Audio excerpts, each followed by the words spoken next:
Welcome back to the Sully Scoop, where three lifelong Husker bros dive in depth on all surrounding the new era of Husker football, where our cups never run dry of the Roulade under head coach Matt Rule. Made by fans for fans with J-Sul, B-Sul, and T-Sul.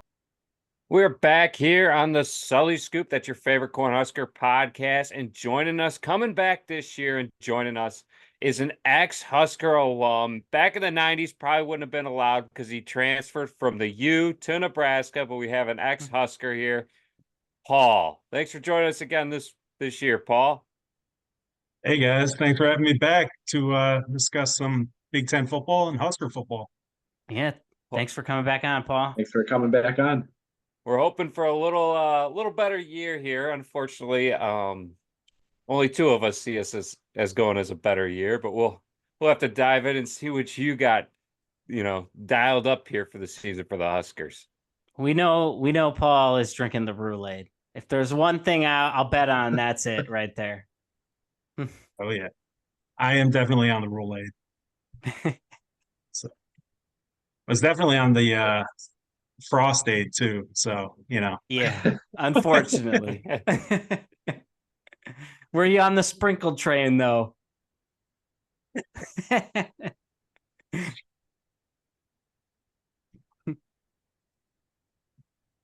yeah, we'll start it off. Oh, go ahead, B-Sul. You saying something? Oh, I was going to say the silence speaks wonders there. That Paul did not buy into the sprinkle train there, T-Cell. Because they fired his guy, his coach, Bo Pelini. But we'll start it off. Actually, no, we got to touch on last year's results, B-Sul. I think you got that somewhere. I do. I can pull those up here. And Paul has left the chat. And what did I have, 12-0 or something? Pretty close. Up there. Yeah. I was going to say you weren't butting that hard. You did have 9-3, and I got to say, Paul, at the beginning of the season and even the halfway point, you seem to be the person who had picked the most games right. Through Northwestern, you had only had one game incorrect, and that was the Colorado game. Yeah, and then and after that, you did not hit another game. You had a loss picked at Purdue, which we won. And then you had us closing out with 4 wins after Purdue. And unfortunately, that was 4 straight losses there. So you did pick us 9-3 last year. Your picks, though, you finished 6-6 on correct picks there. Was he better than J-Sul? No, J-Sul only had 3 games picked incorrectly. Oh, really? That is correct, fellas, and that is why you want to lock in and follow J-Sul. We're jumping off cliffs here, and you want to follow. Yeah, J-Sul had a win picked against Colorado that was a loss. He had a loss picked against Illinois, which we won, and then he had a win against Maryland that was a loss. But a lot of these losses, if you think back to last year, really should have been wins. I mean, some of them are ridiculous losses. So what you're saying is Paul had the correct predictions for me. 9-3, and those are pretty good numbers if you ask me. This team should have probably been 9-3. I mean, if we're looking at it, if you just don't turn the ball over the way that they did last year, you're 9-3. Yeah. Well, that's what cost the Colorado game. Yeah. The first half. How many was it? 3 at least? Yeah. Might have even been 4 before halftime. And don't forget the Minnesota game. Minnesota was bad. Yeah. We threw 2 picks in the end zone in the Minnesota game, right? Or was it just 1 right before half? No, I think there were 2. And Maryland was lost on an interception in the end zone. Yeah. And Iowa was lost because they threw a pick to us and we threw it right back on the next play. Yeah. Maryland, all we had to do was kick a field goal. We're at the 5-yard line with 40 seconds left, and Chubba Purdy throws a pick to the left in the end zone that's returned to the 45 of our sideline. They run 2 plays and they're in field goal range. It almost just makes you wonder, were these guys dipping into DraftKings or something with some of the throws that they were making and fumbling the ball even though nobody touched them. Yeah, Jeff Sims was out there. Oh, that fumble didn't help my DraftKings at all. Let me do it 2 more times and see if it helps. Now, I will say Paul did have 2 teams correct in the top 4 making it to the playoffs last year. He had Michigan and Alabama. Who should have never been there. That was your only right pick, Jay. That was the only team J-Cell had, and he has been saying that they did not deserve to make it. 2 right. Does that put him in first place for the playoff teams last year? That's what I'm running through quick. Because it was better than the 3 of us you're on here with. I will say though, I got that's screwed. Not many bragging rights. That's not I many got bragging screwed. rights. I would if Florida State was in, I would have been on the top. It's tough for me to say, but Florida State did get screwed. They should have been in. Yeah, that was. But yeah, when they're undefeated. Yeah, when it happened, I understood it though, because I'm like, if you just look at this team on the field, you figure Alabama would beat them head to head. But they're undefeated, so you didn't give them the chance. Yeah, exactly. You didn't give them the chance. That's what. Yeah, that's impressive. The most correct in the playoffs were 2: Double D, Paul, and B. Schneid. They all showed us. The next closest was 1, and then there were a couple guys out there with 0. Is one of them speaking?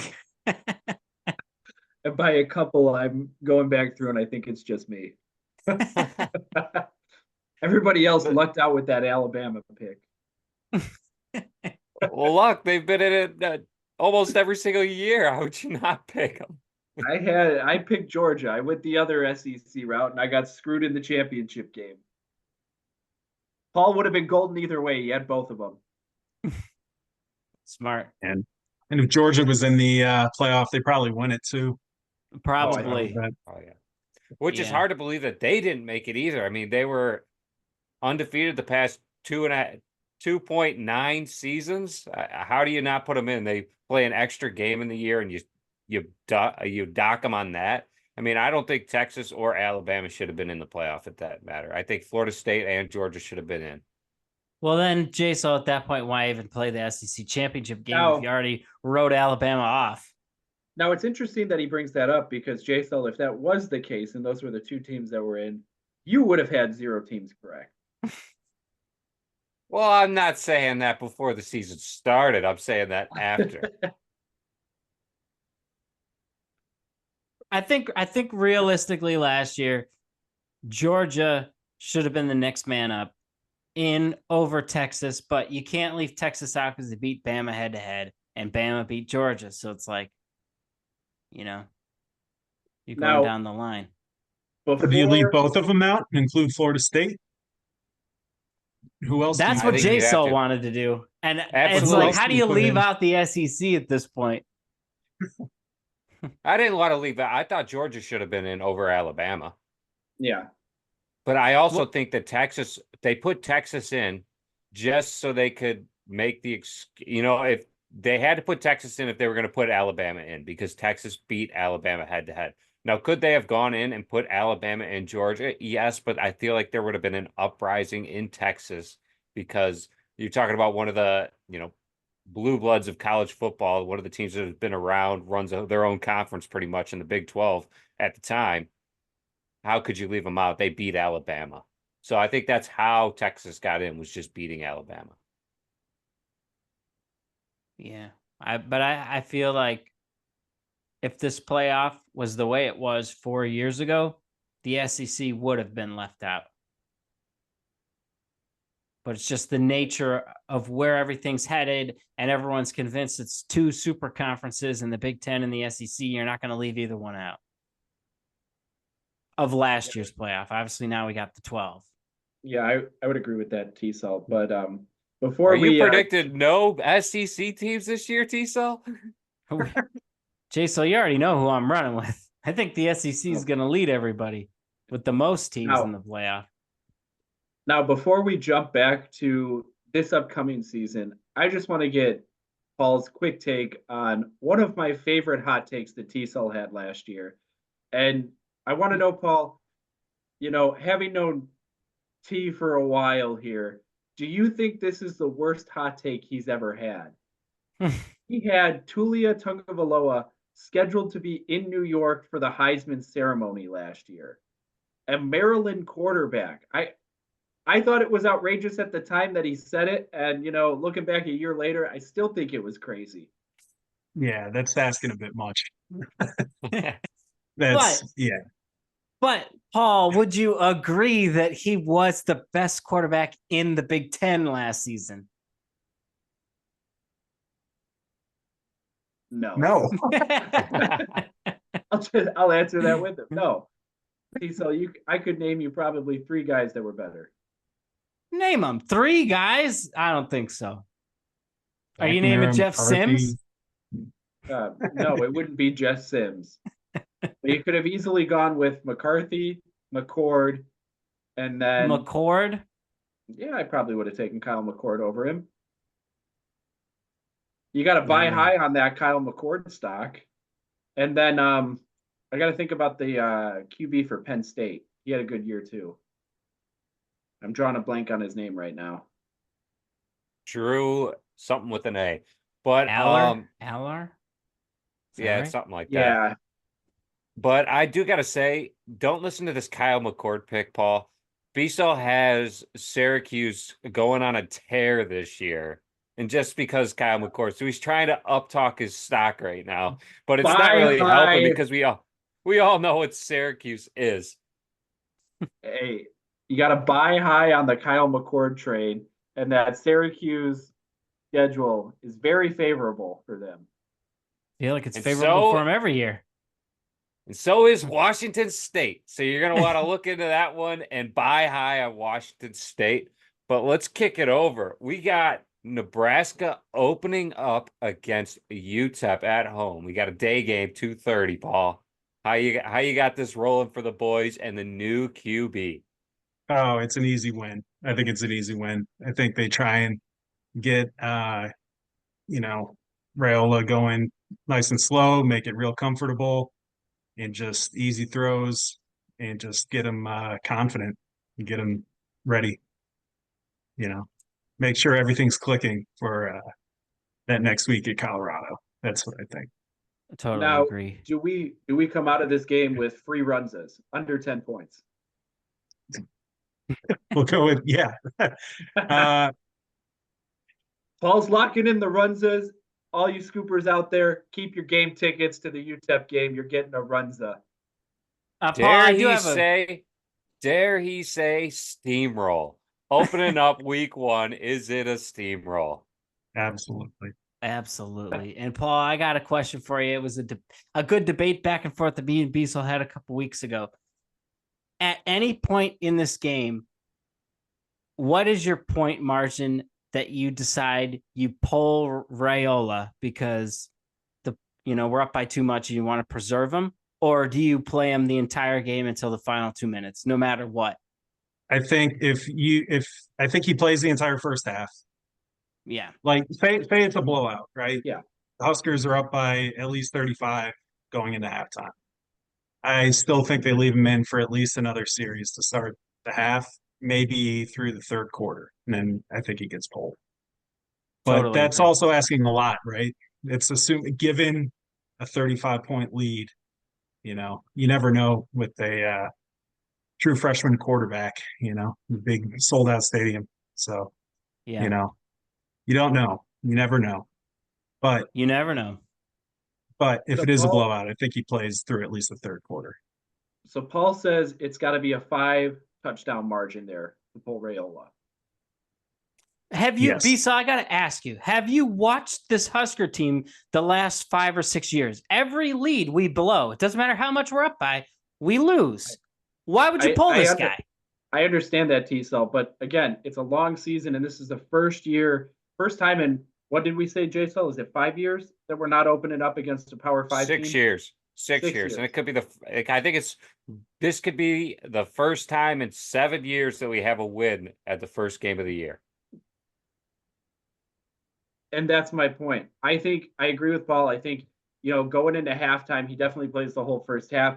I think it's probably that midway through the third quarter, if you're up that 3 scores, you figure UTEP's probably got 3 possessions left. And I think that's a good point that you can pull him. You can let the other guys get some work and figure out what you've got in the backup situation there. I think you got a bigger problem if you pull him and you lose this game, because in the end of the game, it's really coming down to your running back and your offensive line and just getting a push and being able to move the ball and move the clock. And there is going to be, you're up 35 points, should be a running clock at the time. So it should be speeding up the game. Nothing to worry about. The clock won't be stopping when you go out of bounds unless you're under 2 minutes. So the game clock is going to keep going. But I do want to just pull out this a sec. As Paul is saying that he thinks that Raiola will get pulled after the third if you're up 35, T-Sol says I agree. I believe he is the one that has been arguing this whole time. Raiola is playing the whole game no matter what.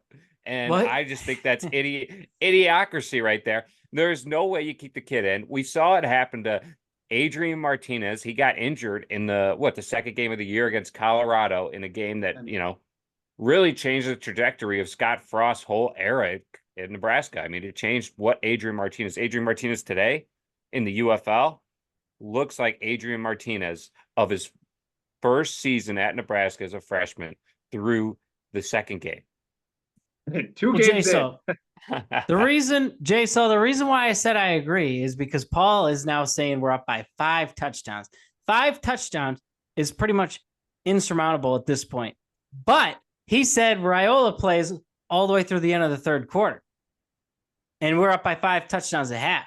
That's why I agree with that. I'm like, okay, so you're keeping him in on the third quarter just to make sure something crazy doesn't happen in the second half. B-Saul is saying if we're up by 2 field goals at halftime, he's pulling him. I never said 2 field goals, T. It said halfway through the third quarter, if you're still up 2 extra points. That's all he needs. If you're up 3 touchdowns halfway through the third quarter, the game is probably... That is not what you said a couple weeks ago. No, it is. I said 21 points would be my threshold. 21 for me is not enough to pull him. So something I think to think about is, it's not only him, right? So it's his offensive line, it's his receivers, it's who else is getting pulled. Does Banks need to stay in the entire game? He's probably coming out. You don't know. I don't know the depth chart on the O-line well enough to say, like, this guy's going to get pulled, this guy. But those guys are going to rotate out. They're going to start coming out. Do you want, a freshman blocking for your 5-star hope, guy that you're hoping is going to be your All-American future quarterback? Yeah, the savior, exactly. Yeah, we got to tread light with that turn because of Scott Frost. No, that's exactly it. And that's where it gets tricky is how long do you keep some of these, linemen in a game that should be handled fairly quickly. You've got Teddy Prochaska, who's projected to start at left tackle again, and Teddy hasn't been healthy for a full season. So how long do you keep him in a game that you should be able to win with a backup left tackle? How long do you keep Ben Scott in? You don't want to lose a center who everybody is projecting to be, top 3-round pick in the NFL. You don't want him to get injured in the first game of the season where it doesn't matter. And I think he had injury issues last year, didn't he? I believe so. I think he missed 1 or 2 games when he transferred in. And I know he had some injury history at Arizona State as well. So it just comes down to those are some of the guys that are going to make impacts on the offensive line. You don't want to lose them.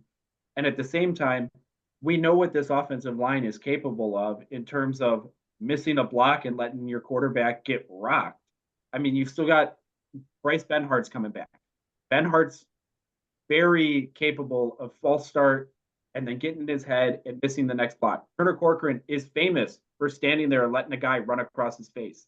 I mean, when you go back and look at this, it's 1 or 2 blocks that they missed, but those could be the game changers that cost us the rest of the season. And you don't want that to happen in a game that should be handled fairly quickly. And it's not Well- like you're not handing the ball off to a guy that, first of all, has never played a college football game. He was the one leading us to wins last year, and that is Heinrich Harburg. I mean, he has made steps if you watch the spring game. I think he's a way better player today than he was last year, and he now has experience. But then you also have another 4-star quarterback who's an Elite 11 quarterback on the bench. I mean, you have guys that you could be getting looks early here in this first game of the year because you never know what could happen middle of the season. You don't want, you know, a freshman quarterback to come in against Ohio State, and this is the first experience he has. We're down 3 points with 5 minutes left in the fourth quarter. And Jason, don't forget, we also have the NAIA Player of the Year coming in as a grad transfer quarterback as well. So it wouldn't surprise me if maybe game one you don't put Danny Kalen out there, that he gets the 4 games throughout the year. You really want to burn him if you're going to need him later on in a game that's out of hand. So you've got depth here at the quarterback position now with 4 guys who really can step in and should be able to win you games. Well, and then I also just want to touch on, because we mentioned the offensive line and how bad they've been last, couple of years. We know that Raiola's been training with Patrick Mahomes. And so I'm hoping from training with him, he's learning that, hey, if these guys are whiffing on blocks, just get rid of the ball, throw it away, get rid of it fast, because that's what Mahomes does better than anybody else. Well, and speaking about Raiola, look at Dominic Raiola. Is he going to be a guy that's going to be around and in the ears of the offensive line all season long? I mean, it's hard to get somebody that would be a better influence on an offensive line than a guy with a resume like his. Yeah.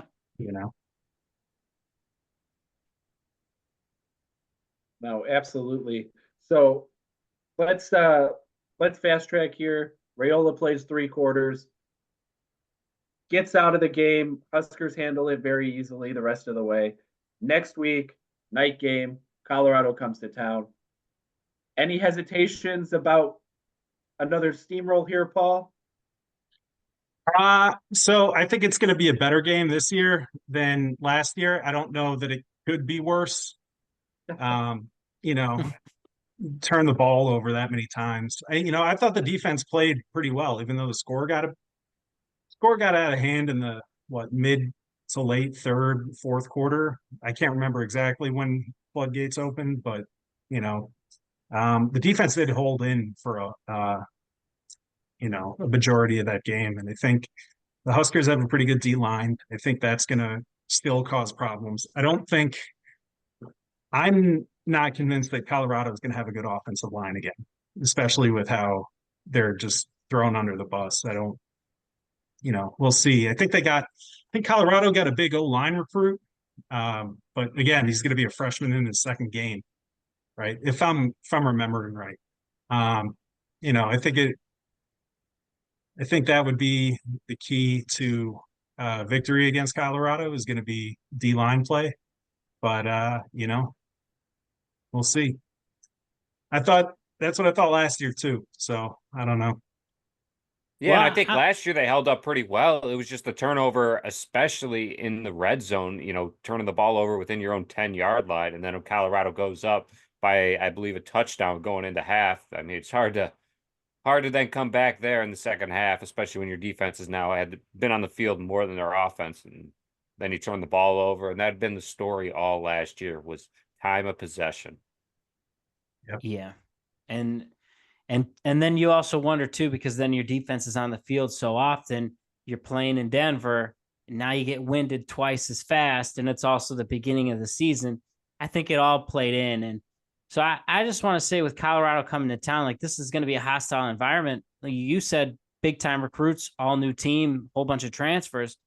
This is a hostile environment, and I want to say it's going to be the best that Colorado's going to see all season, but unfortunately, for the way that they run things there, everywhere they go is going to be hostile because everyone wants to kick the crap out of them pretty much.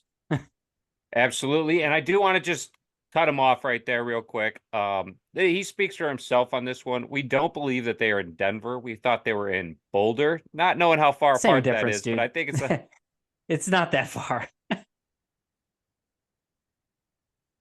You know what I meant, Jay, so. Sorry about that. Well, I guess T-Cell will let you slide on this one. Won't be the most idiotic take we hear from you this year. We can already say that. We've already had a few. But let's move it along. We got Northern Iowa coming to town. So Northern Iowa, I think that's another win. I think they're going to be better than UTEP, but I think that's another Husker win. No Kind of the same hesitation. template. No hesitation. Kind of the same template as before. You want to get your young quarterback more reps. You want to see what you have depth-wise across the rest of the team and get ready for Big Ten play. Are you holding on to your game ticket if you're at this game there, Paul? Yeah, probably. Why not? He's getting a free runza. Yeah, exactly. J-Sol, you knew that answer ahead of time. Anytime we can get these smaller schools to come in, you always hang on to that ticket. Unless Scott Frost is coaching, then you never know. It could be a Georgia Southern where you should get a runza and you end up without a head coach. But And Paul, I just got to say here, because they keep giving me a whole bunch of, crap about my hot takes, whatever else. But none of my hot takes are as bad as Jay Saul's hot take from a couple weeks ago. And look, he's wearing his bright orange Clemson shirt right now. His hot take is that if Clemson doesn't finish top 5 in the country, they will fire Dabo Swinney at the end of this season. Top 5 in the ACC. Top 5 in the ACC. So if they're 6th or lower in the ACC, I think Dabo is out. And last year they were a bottom feeder in the ACC. They were not top 6. We were talking about national championship coaches that get fired after some bad seasons. He would be right there. Absolutely. When was the last time they had a good when was the last time they had a good season? I think he's 2 years removed. It was back Trevor Lawrence. 3 years ago. It was 3 years because there was 2 in between that were bad. He had DJ Ugalungaway, who went over to Oregon State, and now he's coming back to Florida State. So it'll be interesting if, he grew up and now he can go play in front of a bigger crowd. But then you also have the guy that they didn't go out. Yeah, Cade Kugliak or whatever. Yeah. I don't know how to say his last name. Yeah, and he was an absolute disaster last year, and they never made a change from it. And then you got Dabo out here, doesn't go out and recruit anybody. They got nobody from the transfer portal, which I think really did not set the donors off right. And they didn't go out and get any freshman new quarterback that's a 5-star. And they're coming off of a Trevor Lawrence type caliber guy, and you're not making a move to go get a guy. I think if you're in the bottom 6 there at the ACC, not in the top 6 there in the ACC, and you're Clemson and you're Dabo, you're out of a job. I think it would be an interesting time to make a move because Dabo had the opportunity to leave Clemson and basically replace Nick Saban this offseason. Everybody thought he was going back to his alma mater, and he decided to stick it out with Clemson and then did not hit the transfer portal, didn't do anything. Alabama's got a head coach in Kalen DeBoer that if Clemson moves on from Dabo this offseason, does Dabo sit in the wings for another however many years until Alabama's calling? Whether that's 2 years, 3 years, or maybe Kalen DeBoer, rebuilds Alabama. Well, with what I see is going to happen at Alabama, B-So, it's not going to be years. It's going to be a couple months. Dabo goes on the trading block. He's out in free agency. Alabama is calling. Kalen DeBoer had a lucky grab there in Washington, played nobody, played in a high-flying, offense style play over there in the Pac-12. It's a West Coast offense. You're talking SEC football now. This is big bruisers. They don't have it. They got a bunch of new guys. It's not going to be the same for Kalen DeBoer. Well, I personally think that Clemson can't get rid of Dabo because he's the only connection that they have left to the 2 championships that he brought in. And so if they get rid of him, I think Clemson's in big trouble in a couple of years unless they can somehow turn it around onto the big stage again, because word on the street is the Big Ten doesn't want him. The SEC doesn't want him. So you're just going to fall to the Big 12 and disappear pretty much in that abyss.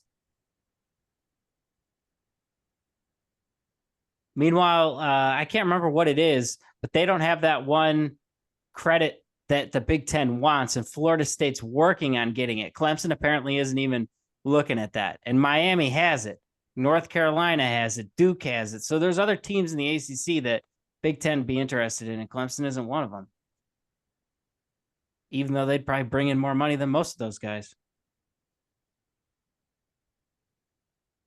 Well, ticket sales clearly aren't on the top of the priority for the Big Ten as they went out and got USC and UCLA. Nobody is going to those games, and Washington doesn't even have a full stadium. They can seat 40,000, and Oregon has a tiny stadium too. It doesn't come down to money, even though Oregon has the money, has the Nike supporting them. Hopefully, every team in the Big Ten gets Nike gear here pretty soon.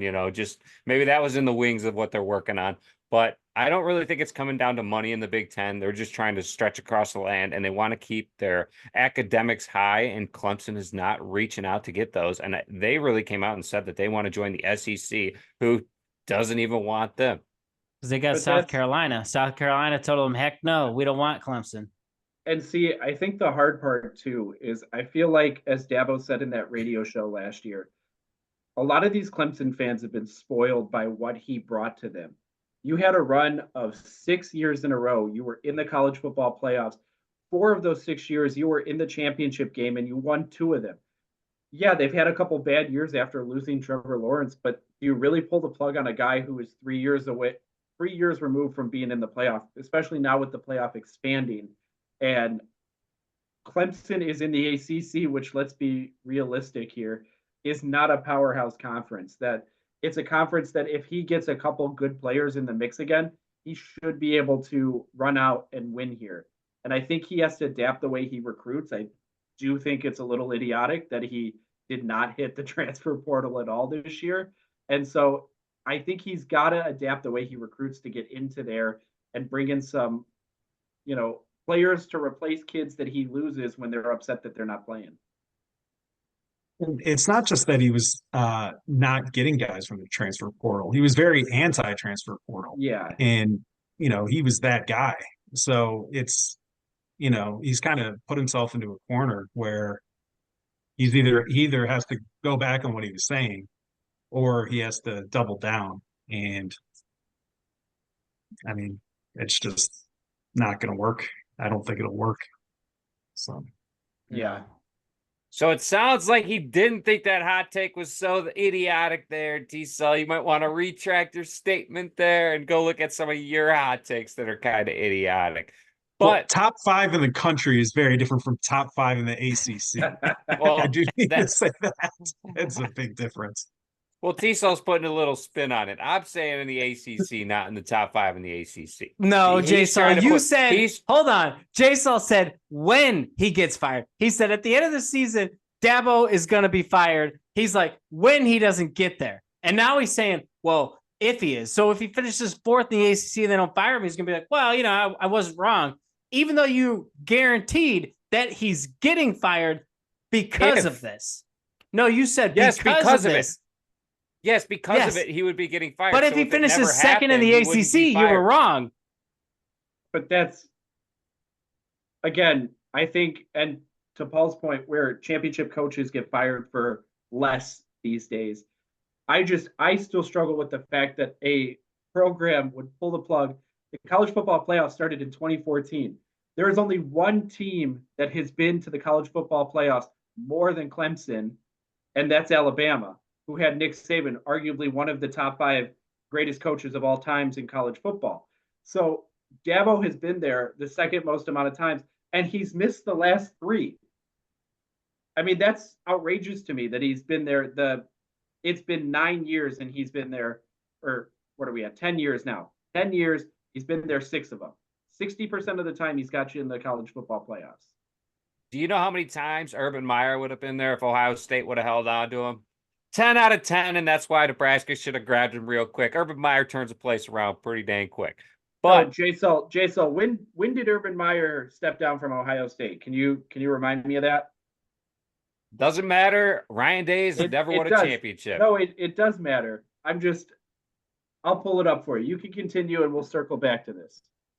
Well, so you said an interesting stat about Clemson, and that stat reminds me of our Huskers because the last 6 years, whatever it is, we haven't made a bowl game, and we're kind of like the meme team, on Twitter or X as you would, and people are like, oh, they suck in the Big Ten, whatever. Even though we haven't had a winning record in the last 6 years, we still have a overall, since we joined the Big Ten, a winning record in the Big Ten. That's something to think about. We're a sleeping giant, and when we wake up, we're going to wreak havoc on everybody. The only tough thing So- to look at that as is we are playing in the Big Ten West, not the Big Ten East. I think if we had to play Ohio State, Penn State, and Michigan every single year, I feel like that'd be a little bit different of a stat. They schedule didn't play Ohio State against us every single okay, year. but we're playing one, maybe two of those Not all teams. three. Yes, never Yeah, not all all three. three, You're true. never going through the gauntlet. Well, Wisconsin is our gauntlet, unfortunately. Exactly. and we play them every year. And how do you think that would have stood if we were in the East? I think it's a totally different ball game. And to be honest here, Iowa is a gauntlet. Iowa can't even score an offensive touchdown. They've been a gauntlet for us the past few years.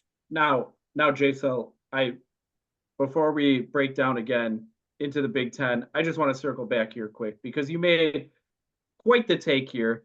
And I'd like to know, so in the 5 years Urban Meyer was the head coach at Ohio State, that the college football playoffs were around 2014 to 2018. How many times was he in? Was it five? That out is of correct. Was That it is 5 out of correct. 5? He does have a national championship. That is correct there, Biso. Didn't he go undefeated his first year, and they had to take a bowl ban? There That's like wasn't an asterisk. I don't believe there was a bowl ban there. Somebody had a bowl ban. Because then That we had was to play Ohio State. Wisconsin. We had to play Wisconsin in the Big Ten championship when it should have been undefeated or was- maybe one loss Ohio Yes, State. they had the bowl ban, but that was back before the college football playoffs. Sorry, I'm circling back. So he took over Ohio State at the end of the 2011 season. So 2012 they went undefeated but couldn't get in. College football playoffs started in 2014. So in 2014, he won the championship game. Like J-Cell said, listen, here looks like Urban Meyer knows what he's doing, right? In the next 4 seasons that he was the head coach, they made one college football playoff and lost in the semifinals. That's Lost in the because there's semifinals. such Didn't an even make there's it. there's an Didn't even make SEC it. bias Oh, in the committee at the time that wasn't letting Is there- Ohio State I'm in. sorry. That was the main reason they weren't Is getting there an ACC bias? Because Clemson was in 4 out of those 5 years and won 2 championships. in. Dabo played at Alabama. He played I'm with just- some of these I'm just committee saying- guys. Now, J-Cell, are you ready for the biggest curveball I'm going to give you here? And I know T-Cell says that Ryan Day is the worst coach out there and doesn't know how to win games. And Ryan Day has been a part of 5 college football playoff seasons as well. And he only has because one most of playoff all- win. He Hold only on. has one playoff win. Okay. And it's all with Urban How- Meyer's recruits. How many college football playoff appearances does Ryan Day have? 4. Urban Meyer had 2 in 5 seasons. 4. Dare I say? He has 4 with Yeah, Urban zero. Meyer's recruits. Ryan Day has 3, and he was the runner-up. He lost the championship game in 2020, which was kind of a BS season anyway. But to that point, he's Oh, made they it got 3 annihilated times. in that game. Yes, Yeah. that was like the dare I say the Manti Te'o Notre Dame showing against Alabama. All right, so how many championships does Ryan Day have there? Oh, He you did answer not that have a for me. championship. And you want to know something? Urban Meyer's got a couple at different schools. That's what we're talking about. Urban Meyer is way better than Ryan Day. This is a just terrible said argument Urban you're bringing Meyer. up. No, you just said Urban Meyer would have been in the college football playoffs 10 out of 10 years. And I just If he told you didn't have the ban and the committee didn't hate him, the yes. ban was before the college football playoff started. So you already lost that. Did the committee hate him? Yes, because he was winning down at Florida, so they kicked him out of Florida because they didn't like what he was doing, which, maybe he was in the right, maybe he was in the wrong. You can't tell me nowadays. We just watched the whole documentary about him. He looked like a saint. After And 2014, then he goes to they Ohio won the State. championship, hitting lightning in a bottle with Cardell Jones, and then he convinced him to come back to school, and Cardell was terrible in 2015. Yep. Lightning in a bottle, call it what you want. He was a champion. Cardell only played in 3 big games in his life, and he won every single one of them. He's 3-0 if you ask me. Big Ten championship game, Rose Bowl, national championship game. Dude is lights out. Couldn't have a better quarterback at your helm. But let's flip it back here. So after Paul has us going 3-0 against Northern Iowa, we've got a short week coming into Memorial Stadium in Lincoln, Nebraska. Illinois is coming to town with Brett Bielema. So this is I think an upset for the Huskers. I think Illinois comes in and beats the Huskers. I think the D line for Illinois has some talent on it, and I think that's going to give a young quarterback and a potentially a spotty offensive line some trouble, especially if you're coming off of 3 straight wins. Now, Paul, I Yeah. will say there is only one other person so far who has picked this Illinois game as a loss. Yeah. The And guy that would be wearing his Mr. Illini shirt right now. It was a great pick, Paul. I got to say, it was a great pick. I think if you start 3-0 as the Huskers, we haven't seen that since Mike Riley's first year with the Huskers, I believe, when he went 7-0 to start. This would be phenomenal. Boys would be rolling, but you're going to have some hiccups on the year. We're not going undefeated. Come on, guys. It's Illinois. Come on. We got to smoke these guys. We beat them as a 5-win team last year. We should beat them again. Now, I also Bielema's think a good coach. he's a decent coach. I'll give you that. But my thought process here is Jason said something very interesting. The last time we started 3-0, we made it to 7-0. I got to tell you guys, I think that's where we're going to be at again this year. I think it's going to be 7-0 going into Ohio State, game day at the Horseshoe, and then reality checks. B, so let me just tell you something. I'm really hoping that, I'm hoping that does happen, but I really don't want reality, to repeat itself, as I believe we were at that game. Ohio State came to the Lincoln, Nebraska. Me and Tiso were at that game, watching it together for sure. College Game Day was there. First play of the game, 15-yard completion for the Huskers, or a 15-yard run, rather. Oh, let's just say the boos were hitting me and I was feeling good. Kool-Aid was rolling. I looked at T-Cell and said, we're going to blow them out. We didn't get a single first down for the rest of the freaking game. We scored 1 touchdown. It was at the last series of the game the Huskers had. They scored a touchdown. And like a bomb, too, like a 60-yard bomb or something. I believe we lost 63-7. Reminds me a lot of that Oklahoma game that we scored on the first drive, and Jason said, we're never going to lose again. And that escalated quickly. I don't think we scored again until the last play of the game. Jason just has to learn to keep his mouth shut. Yeah, keep those thoughts inside. Yeah. Well, time will tell if I ever learn that, but it's not looking great for me, fellas, because as soon as I see some good, I'm going to say it. But then we got another game coming up here where the Huskers are traveling to West Lafayette to take on Purdue. So that one I got the Huskers winning. I think they bounce back and get a win at Purdue. More confident in that than I mean, let's be realistic, and I've said it on every episode this season since we did the schedule predictions. This Purdue Boilermaker team is terrible. They're going to be the worst team in the Big Ten this year. I don't think it's going to be close. And I will continue to lock that in the entire season. I see T-Cell grinning up there. I think this team is terrible. I don't think they're going to have a lot of wins. You just hate Purdue for no reason. It's the whole state of Indiana, but we'll get into that later. And if you were listening to the podcast and how Beso's picks did last year, if you're a betting man, you might go lock in Purdue as a dark horse to make the college football playoff. Yeah, I would not lock that in. This Purdue team did nothing to get better. I think they're still reeling after losing Jeff Brom and that entire coaching staff that built them from the ground up. So I guess, Beso, you would have the numbers in front of you. Paul's got us 4-1 through game 5 in the season. Where does that put him up comparative? That puts him, how many people have we had on Paul's number 7? That would put him in 6th in terms of win-losses. We have 5 people tied for first, being 5-0. And we've got one guy sitting there at 3-2 after West Lafayette. And now, And who's if that guy? Paul was paying attention, there was only one other guy who picked a loss against Illinois, and that same guy picked a loss against West Lafayette and the Purdue Boilermakers. I personally believe I personally believe it's more likely we'd lose the Purdue game than the Illinois game, just for the fact that it's on the road and we struggle on the road. Terrible take. When that Purdue train starts honking, don't be on the tracks. That's all I'm saying when you're in West Lafayette. The horn will be steaming, and they're coming down the tracks, and I think the Huskers get beat here. Now for both of you, T-Cell, you can sit here and say, I've got to win in the next game against Rutgers coming to town.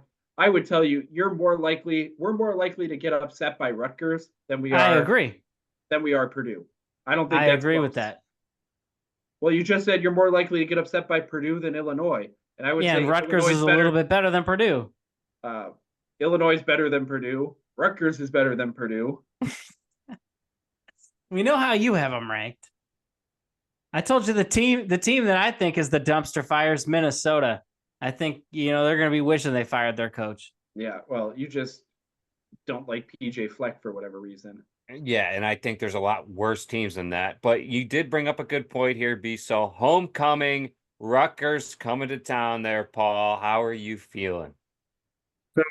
I do think Rutgers is going to come in and upset the Huskers. I think they're a solid team. Spoil the homecoming. Yeah. So I was doing a little check. I was like, I think that might have been the case, but I'm not sure. So I believe Greg Schiano was Matt Rule's coach at Penn State, or at least was on the staff when he was at Penn State. So, I think that's something that means more to the coaches. And I think Schiano is definitely somebody who has an ego and will not want to lose to Rule. And I think he's going to have Rutgers very prepared for that game, especially on defense against the rookie or freshman quarterback. So I totally agree. I think Rutgers is a actual dark horse to make a push for the playoffs this year. I'm not saying that they're going to do it, but I'm saying that they'll be in the hunt come November. Well, how are you going to come out here and say this, T-Cell? When I came out and said that a few weeks back that Rutgers is going to have 8 wins, 8-4, I believe. We did a thing over under 6.5. And I said over, and you were telling me I was an idiot. And here you are. Because you picked them for more than 8 wins. I'm not that confident to pick them for more than 8 wins. Hold on, J-Cell, can we just listen to my favorite part of this entire thing? He just said Rutgers is a dark horse to make the college football playoffs. No. To be in the race. The race. A dark horse to make it. Yet the team he has losing the Big Ten championship game does not make the playoffs.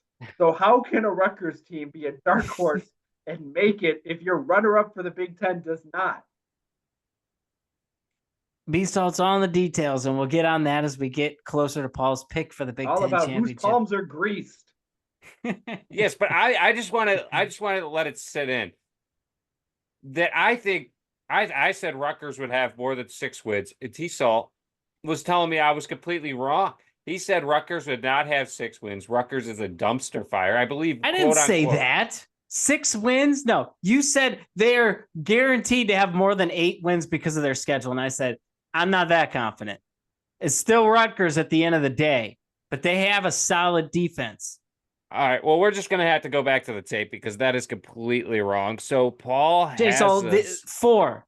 The answer is 4. They play 4 games in November. Right there, I said they'd be in the hunt come November, and those 4 games will decide their fate. It's a lot of games. They're not making the college football playoffs. There you go. Diesel thinks they're losing out in November. He thinks they're not winning a game in November. I'll tell you right now. I told you I think you can have a max of 2 losses to get in this year to be in the top 12, and Rutgers is going to have more than 2 losses. I disagree with that. I think if you're in the Big Ten or the SEC, you get an extra loss of leeway. Depends who you are. Enough talking about the Scarlet Knights here. Let's get into it. Paul, we got the Huskers going back to the great state of Indiana. Do you have us coming out with a clean sweep? Yes, I do think they get the win in Indiana.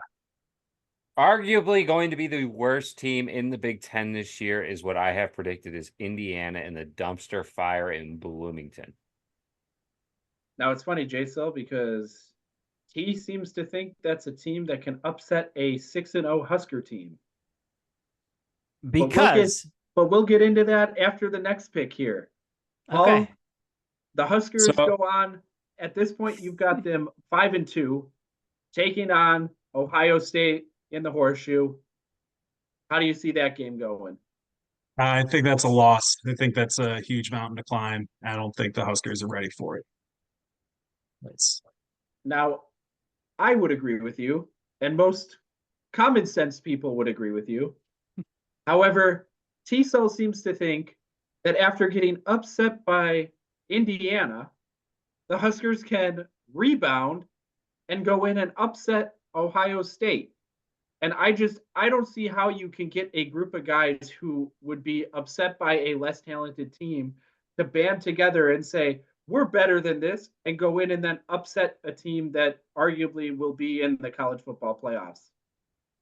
Because so Diesel, I do see his point for a sec. It would have to be a strategic loss against Indiana to get all eyes off of the Huskers. well, here's what I'm saying, okay? Going in to the Rutgers game, if you win that game, that's your 6th win. You're 6-0. We just clinched our bowl game. The team is celebrating like they won the Super Bowl, but all they did was clinch a bowl game, and they forget they have a game in the next week or 2 weeks later, it looks like. They come out hungover against Indiana, and it's a dogfight. I think best case scenario for the Huskers, you got to pull it out at the end, but it's going to be a tough game for them. If they're 6-0 going into that game, if they lose to Rutgers or to somebody else, say they're 5-1, then no, that's just a standard game. You go in there and take care of business. But then when you lose to Indiana, you just happen to play Ohio State after Oregon and before Penn State. So they're looking at the Huskers when they're 6-0 thinking, oh, man, this is death row right here. But then when they drop it to Indiana, they go, okay, we'll focus on Penn State. And that's when you surprise them. I just, even if they get surprised, I don't think you keep that for 4 quarters. I think they just come back. I don't know how you get surprised by a 6-1 team either. And Paul, I do want you to remember, and every scooper listening, T-Cell thought that Dabo Sweeney getting fired would be the worst hot take you would hear today. Well, hold on a sec. I'm not the only person who picked an Ohio State victory. So there was somebody else who brought on who thinks we're going to win too. Yes, Bischneid had the Huskers going, I believe, 9-0 before their first loss. And Bischneid has since been cut off of the Kool-Aid until the season starts.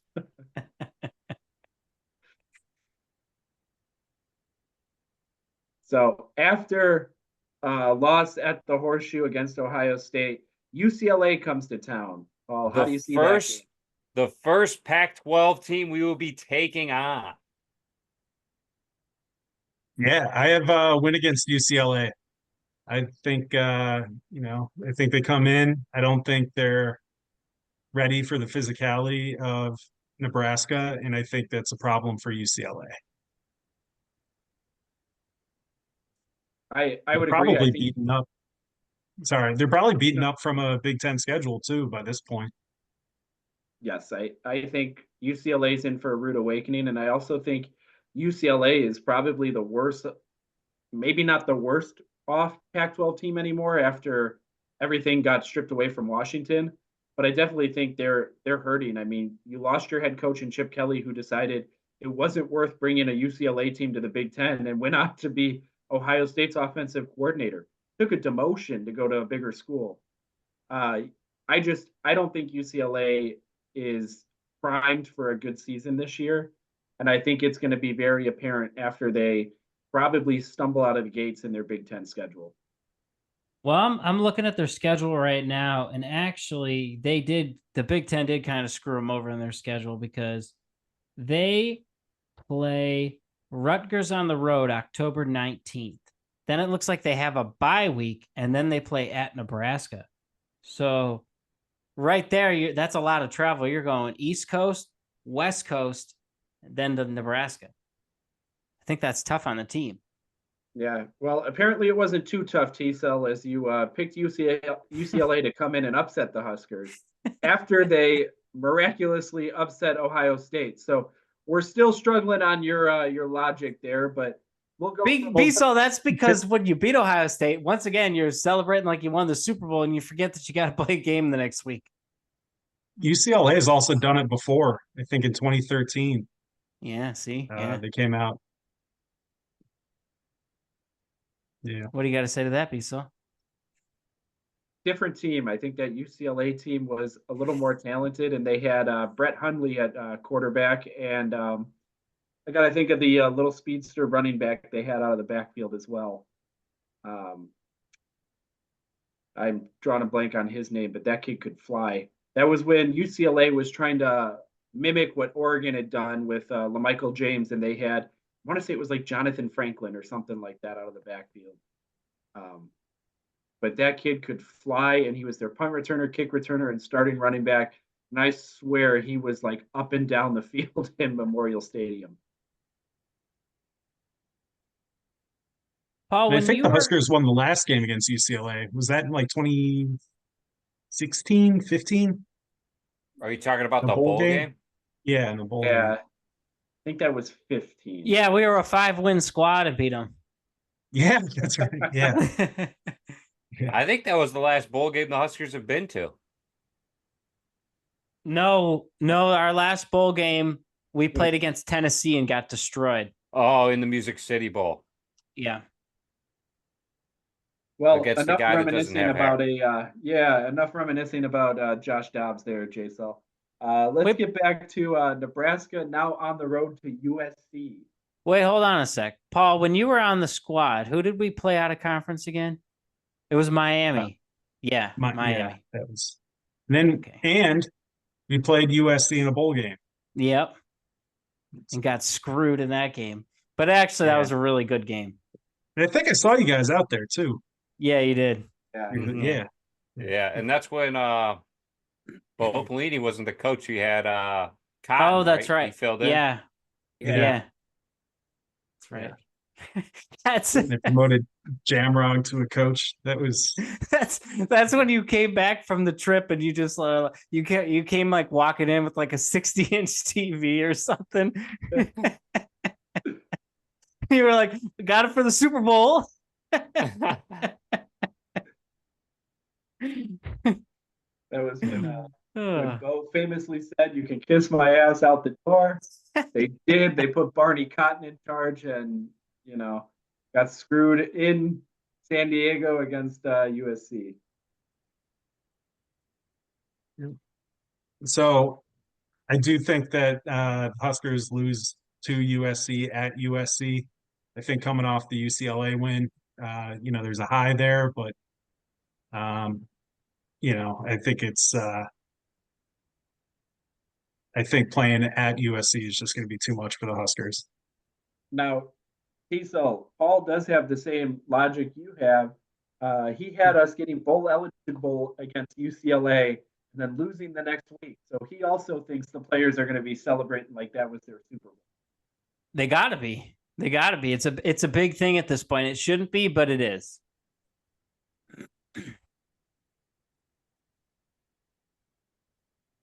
And I'm starting to rethink the USC decision. The reason is UCLA was on a short week, right?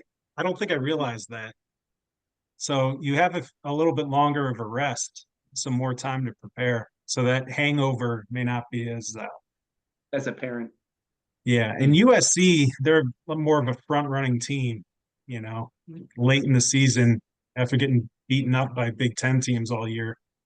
They may be looking on to NFL prep and maybe bowl game, and they're not as focused as they should be. Yeah, and it'll Well, be interesting what their defense looks like, especially after last year. Now they got a new defensive coordinator. Their offense obviously can click on all cylinders under Lincoln Riley out there. I mean, obviously he's had some phenomenal quarterbacks come through his programs, but it'll be interesting to see what the defense looks like, because it almost looked like the defense was really their nail in the coffin there last season.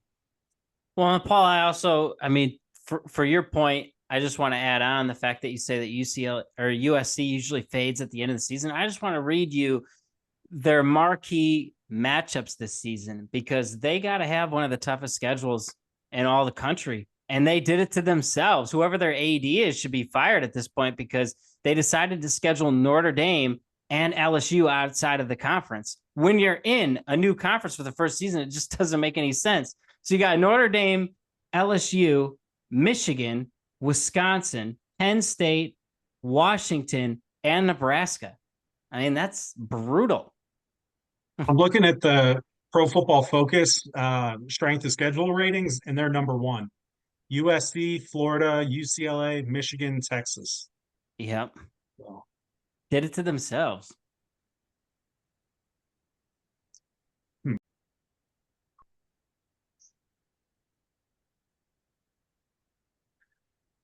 Yeah, I can definitely understand you wanting to rethink that USC game there, Paul. However, if it makes you feel more comfortable with that loss, the only person who picked that game as a win is T-Cell. So it's like, do you really want to be in the same boat as him?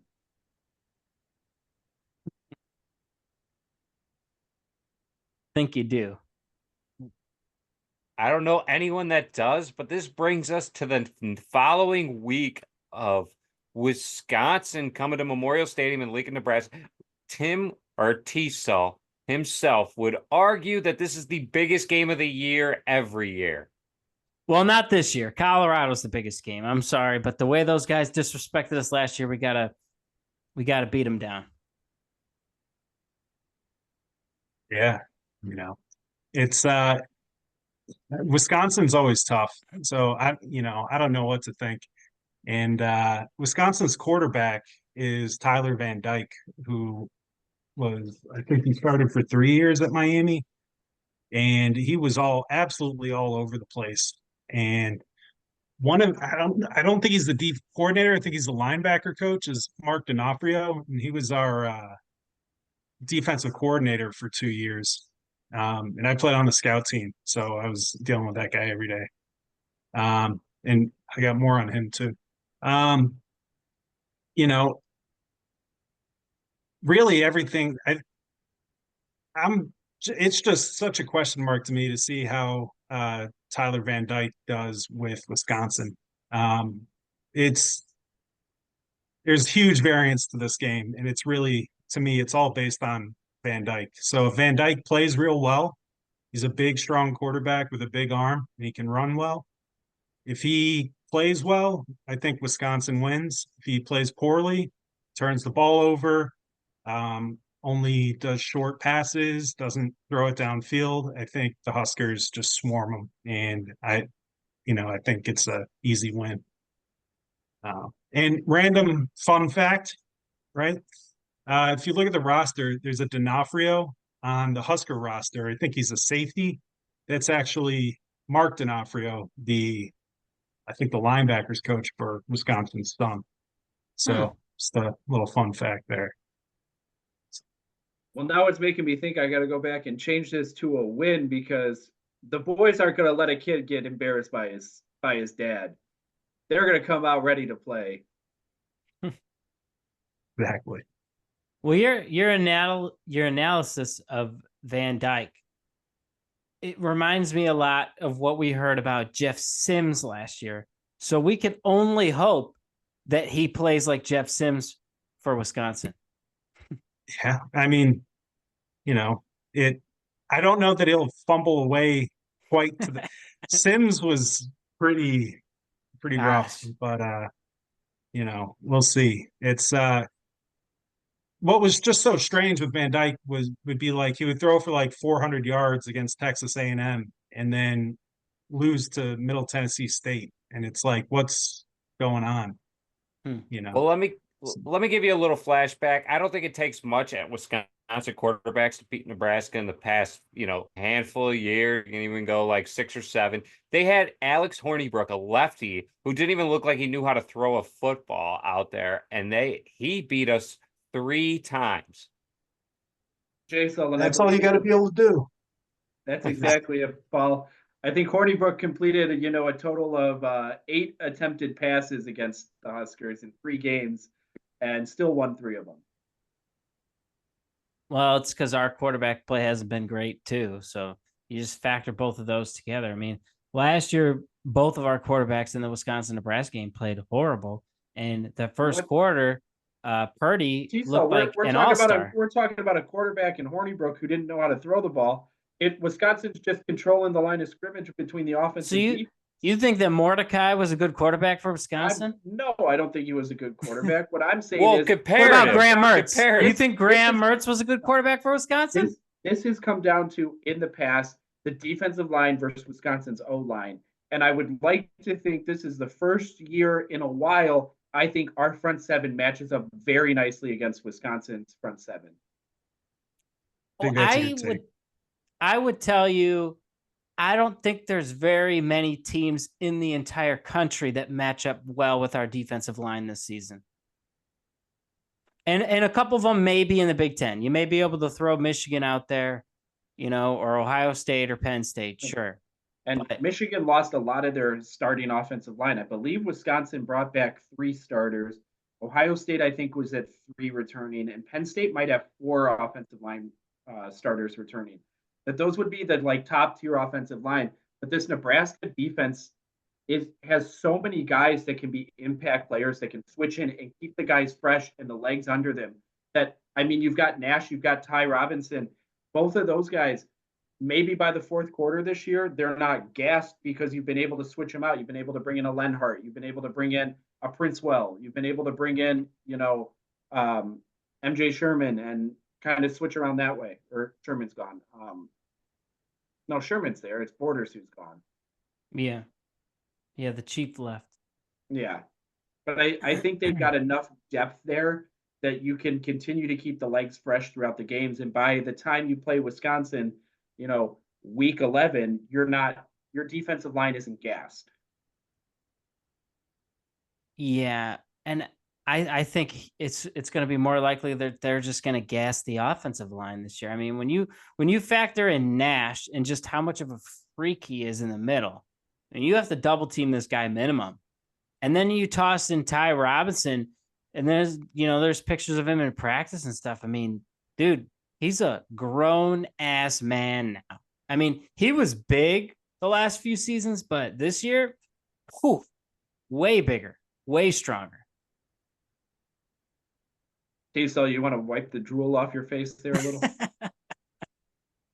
And you nicknamed him one star Ty, but we'll let it slide. If he plays to his potential and Nash plays to his potential, the quarterbacks on the other team are going to have no time to throw the ball. There's going to be no holes for the running backs up the middle. I mean, you're taking away a major part of the game. Well, and the D line's tall too. They're long, so even if they don't get there, they're just knocking balls down. Yeah, and then you factor in like a Jamari Butler, like he's gonna have 1-on-1 every play, and if he could just beat the edge, he's in there. He's getting home because those guys are taking double teams, and Nash might be taking triple teams on random plays. Well, you even got a young guy in Cameron Lenhart. You got a bunch of guys in there. MJ Sherman. There's so much depth on this defense that they're going to be flipping. The defense is going to carry the Huskers this year, and I think we have arguably one of the top quarterbacks in college football. Manning too. Princewell. Yeah, those two were the freshman All-American. So you expect them to make strides too. And who called Cameron Lenhart to be an All-American? Who called that? The silence speaks virtues, and it was me, fellas. But was that a win you were locking in against Wisconsin, or were you calling that a loss there, Paul? That is a win. Win. So he's locking in a win, and that turns us into Black Friday, a night game this year at Iowa City, Iowa. Do we sweep the fun state of Iowa? Granted, we don't have Iowa State. We've got Northern Iowa, but they're about the same caliber team. Yeah, I think so. I think the Huskers get a win at Iowa. To disappoint all the children in the hospital. I Would love to see completely agree with you on that. Esau, however, believes Iowa beats Nebraska to make the Big Ten championship game, which, again, with all these hot takes you've heard, can you really see Iowa being a top 2 team in the Big Ten? Sorry, did you say top 2? Yes, this year there's no sides anymore where there's no East and West. No. So you have to be the top 2 teams to be in the championship. Hold on. This isn't by rankings. This is by Big Ten record. And if you open up Iowa's schedule, no one's saying they're top 2 in the Big Ten. What correlated do you think those are? I'm just saying their record might say they're top 2, but everyone knows they're not top 2. They only have one true tough game, and that's Ohio State on the road. So he has Iowa going to the Big Ten championship game and not making the college football playoff. You're telling me you're a top 2 team in the Big Ten and you're not going to make the playoff? This is where the idiocracy just gets started. Hold on a sec. So my Big Ten championship, I got Penn State against Iowa. And last year, if you recall, Penn State beat Iowa 31-0. I fully expect a rematch to play out exactly that way because Iowa lost their bowl game like 40-0 or something crazy to Tennessee. I'm gonna stop you right there. If they lose 40-0, they're not getting in the playoffs. I full-heartedly expect Iowa not to make the playoffs, but I don't expect them to make the Big Ten championship game either. This isn't a one or other type deal. This is they're not going to make either of them. Meanwhile, J-Sol has Iowa in the college football playoffs. Yeah, I don't. You're darn right I do, and let me tell you why. First of all, if they're going to be in the top 2 there, T-So, they're going to be in the playoff. Secondly, Michigan has fallen down the gauntlet. They have a tough road this year, and with all the talks now that ESPN is putting out there, the NCAA is looking into them for allegations about cheating last year, as it has come out that Connor Stallions did in fact dress up in a disguise and go into the Central Michigan player, or he went into the game. He was on the sideline dressed up as a Central Michigan staffer and was cheating. And Moore, I don't know his first name, S. Moore, the coach. Sherman Moore, that's what I'm looking for, knew about it, and he is a part of the allegations that are coming up now. It was not only Jim Harbaugh, so it's looking like Michigan might not be able to make it. Now, can we just admire the fact that all of these cheating scandals are coming out against Central Michigan, a team that you probably didn't need to know the plays for? No, it's coming out that Central Michigan played somebody else. He was cheating. He was hiding. He was in disguise on Central Michigan's sideline. Oh, researching another team. I thought he was doing the research the way you explained it against Central Michigan, and I was like, "Yeah, this is a terrible take." Now, I might not be the sharpest tool in the box there, B-Sol, but I didn't explain it that bad. He was on Central Michigan's sideline, and it probably was because Central Michigan sells out like Nebraska does. He had a tough time getting a seat to the game, so he was on the sideline, thought it'd be easier to get out there and get a view. So then those posts that I saw last year where everyone was circling that guy on the sideline saying, is that Stallions? It was actually real? Yes, it was real, and those were glasses that were recording. Interesting. That's funny. The internet works in mysterious ways, and it can get to the bottom of anything. But this brings us into the biggest thing. Now, Jason, before we get into the biggest thing, we just got to take a quick shout out here. Slats, your national championship does not count. I'm putting a fat asterisk next to it. Now let's get into it. Paul's got the Huskers finishing with a record of 8-4. What is the Big Ten championship game you've got outlined this year? So I've got Oregon versus Ohio State. That's a very good pick here. Now I got to ask you the tough question. Do you agree with Jaso that Ohio State beats Oregon, or myself that Oregon beats Ohio State? I think Oregon beats Ohio State. I knew you were smarter than the guy in orange here. Because Ohio State never wins the big games. Neither does Oregon. Good point. That's why I didn't put either team in my Big Ten championship. That terrible take, T-Cell. We'll skip right over that. Now, You Paul, guys didn't look at Penn State's schedule. I did look at Penn State's schedule, which is why I got them in the college football playoff as the third best team in the Big Ten. That's what I had too. Yeah. Absolutely. But do you think the Big Ten gets 4 teams in there, Paul? It's close. Well, how does it work? Like, it's close, but how many group? Like, how does the seating work again? So I believe it's just the top 12 teams, which they're expecting it to be a winner of the SEC, a winner of the Big Ten, winner of ACC, potentially a winner of the Big 12, but T-Cell doesn't think the Big 12 did enough to have your conference Hold on a championship. second. I put somebody in from the Big 12. I put one team from the Big 12. Your hot take was that Big 12 will not have a playoff team this year. That is not true. You didn't write it down right. I said the Pac-12 wasn't getting a team in. You said the Big 12. Would you like to run back through your teams here quickly? He Hold on a did say the sec. Big 12. And Hold on a the sec. Pac-12 will be having a team in an undefeated Washington State. No, they're not making it, J-Cell. They've got as good a chance as Liberty. Oh, because they've said the committee has said apparently that they plan on putting in Washington State will not make it. Well, you're done, Joe. The plan is that 5 conferences will get in, is what they're saying. But that was before the Pac-12 died, because that was their plan all along. So now everyone's thinking, well, that 5th would then be your Group of 5. Yeah, your group of 5. And I don't think that's going to happen. I think Notre Dame is going to steal somebody's vote. That's what I think. I think Notre Dame's going to steal the Big 12. That's why I threw Notre Dame in there. Yeah, I don't see that. I got the Big 12 with 2 teams, T-Cell. How do you see 2 teams coming out of the Big 12 into the playoff? What they don't have any 5-star program there.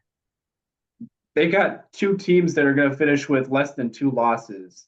I don't think and at that matters. point, you're going to be a top 12 team in the country. Well, at that point, Boise State finishes with 2 losses. Throw them in there too. No, but it's the caliber of program. You got Oklahoma State, who finished as, I believe, a top 10 program last year, and Utah with Cam Rising coming back this year. I think Utah is going to run the table and win the Big 12 this year. I don't think it's with Cam Rising. With Cam Rising. Without Cam Rising, that's a totally different team. Yeah, absolutely. And you saw that last year where he sat out all year. But as we're getting off topic again here, Paul, we want to know, who do you see as the top offensive player for the Huskers in your 8-4 season? So I do think 4 teams from the Big Ten will make it. I do think that. And then for me, it's Banks, the wide receiver. Kind of looking at his history. One, he's mature. I think he was a big reason that Sam Hartman had the success he had at Wake Forest. He's a huge target for Raiola. I think he's going to be his go-to anytime they need a play. I think he'll be like the security blanket. I definitely agree with you. I think Jamal Banks was a huge pickup for the Huskers, transferring in. And I honestly think, I know they're talking about these 3 wide receiver sets. The wide receiver room is so deep. And these guys were laughing at me. I've got Jalen Lloyd breaking the single season receiving yard record for the Huskers this year. That's one of my hot takes for the season. He's your deep threat, and they're going to go over the top. I think Banks and Fedoni are going to kind of be the safety net down below, running the slants. And I think they're going to try and take the top off with Lloyd enough times. And let's be real, if he averages 100 yards a game, he already beats it. So you think that he's better than Trey Palmer, is what you're saying? No, I think that Dylan Raiola is a better and more accurate passer than Casey Thompson. But he has more depth. Casey Thompson was a heck of a quarterback, but Casey Thompson was a fragile frame. And when he got hurt, you saw Trey Palmer drop off in his production. And I don't see Raiola going down as easy as Casey did.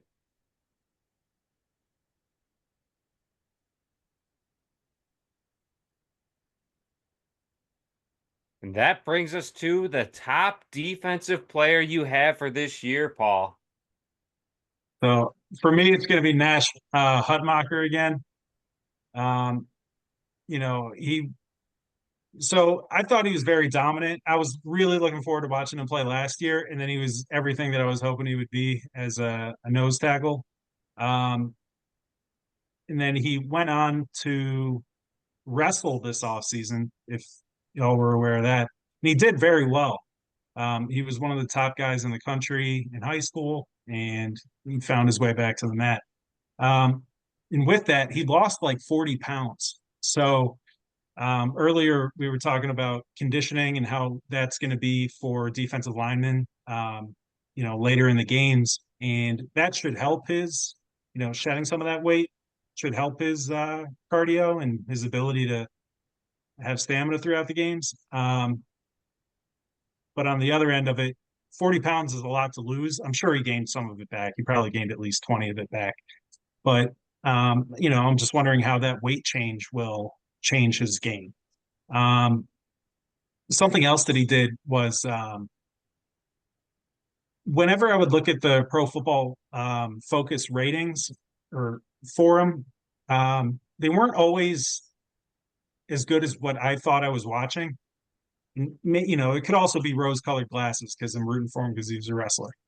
But I looked at how the guys that were blocking him graded, and they were always the worst scoring guys. So, you know, I think that might just be something related to his position where he's not doing those flash plays. He's not like taking over in the sense that he's not getting a strip sack. He's not batting down balls, getting interceptions and whatnot. But he's completely just ruining plays up front. And that's why I think he would be the defensive MVP. Yeah, Well, I think it'll be interesting too, like you said, with the weight loss and trimming down and everything, how that allows Tony White to adjust the D line and kind of flip between, you know, do you put Ty at the nose for a play because maybe you want Nash to close off, you know, the wide side of the field or the short side of the field. How does that adjust and allow Tony White to shift those two guys around on certain aspects? So something that I saw, it was a report from practice, was that they were running like 40 front over fronts as opposed to being in a three set. So I think they are planning to move guys around and try and get matchups. Because, you know, the Husker D line has like distinct body types. Like they're not, from what I saw, they're not like carbon copies of each other. So I think it does make sense to try and, you know, put guys in the best position that you can. So, you know, I don't know if that quite answers what you asked, but that's what I think is plan. I think that's exactly it. And, you know, to your point, if they're willing to move around and not make the guys fit a scheme, but make the scheme fit the guys, I think that's where they're going to have success. And I think that's one of the reasons that Tony White's one of the top assistants in college football right now. Yeah. Yeah. And I think also too, I think last year, Paul, I think you were the first person to come out just outright and say you expected Nash to be MVP. And looking back at last year, he was our MVP. I don't think there was anyone else on our defense who even deserved to be mentioned other than Nash. Like our defense was fantastic as a unit, but he was clearly the leader. And so you were the first person to do that. He was always a dark horse in the back of my head because you know, like you mentioned his wrestling background. I was like, I could see it, but I'm not willing to say MVP. And lo and behold, he did what he did last year. He should only be better this year. Yeah, and you know, I got to see some high-level wrestlers transition to football or pursue football rather than wrestling, and Malik Collins and Andy Janovich. And I just saw what they could do on the field and I knew what their wrestling background was, and I just saw Nash, and it's like this guy's going to be great. So, you know, Yeah.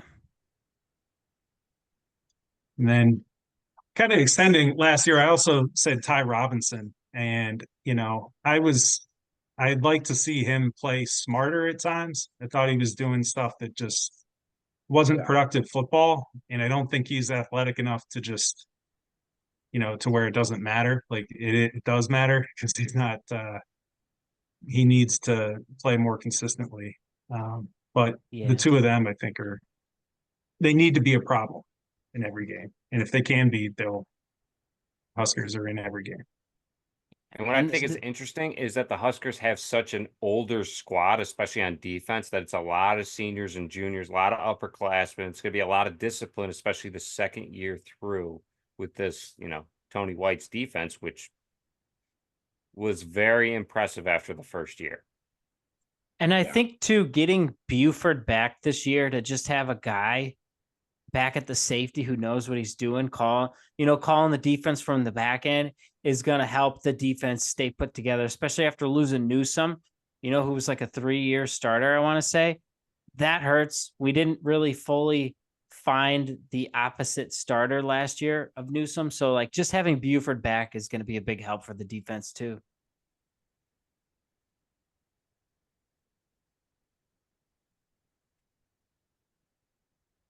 Well, we want to give a special thanks for joining us for another episode of the Sully Scoop. And thanks for joining us this week, Paul, for bringing it on and going through your picks. Thanks for having me on. It was a lot of fun. Yeah, thanks for coming on again, Paul. Absolutely. Thanks for coming on. We'll have to check back with you. I don't know if your picks are going to be as good as mine last year. 9-3. We heard it here first by B. So it was actually the first time he's ever told me that I was 9-3 last year. He's been hiding that. But thanks for joining us. Because you were negative, Nelly. But I was a right Nelly. Yeah, so don't forget you can follow and like, and you can find us at Sully_scoop, or you can catch us at www.thesullyscoop.com. Go Big Red.